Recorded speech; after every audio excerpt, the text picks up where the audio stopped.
എത്ര വിശ്വസ്തനാണ് നമ്മുടെ കർത്താവ്. ഞാൻ ആ വേർഡ് വീണ്ടും പറയുക, യഹോവ ഈരേ, യഹോവ ഈരേ. അവൻ കരുതുന്ന ദൈവമാ.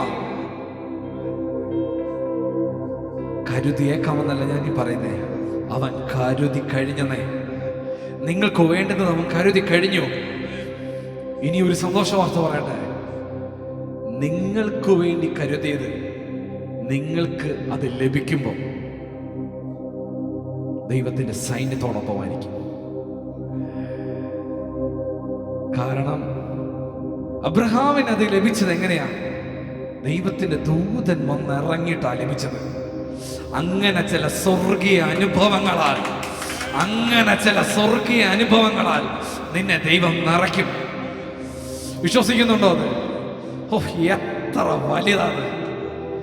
ഇതാ പറയുന്ന ആ അഭിഷേകം എന്റെ സമ്പത്താണ്.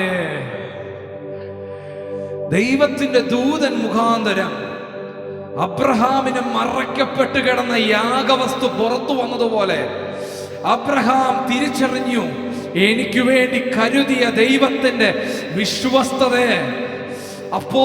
അപ്പോൾ അബ്രഹാം ആ സ്ഥലത്തിന് പേരിട്ടു യഹോവ ഈരേ. ഇതുപോലെ ദൈവത്തിന്റെ പ്രവർത്തികൾ നിന്റെ ജീവിതത്തിൽ അനുഭവിച്ച് നിന്റെ സാഹചര്യങ്ങളെ നോക്കി നീ വിളിക്കും, യഹോവ ഈരേ.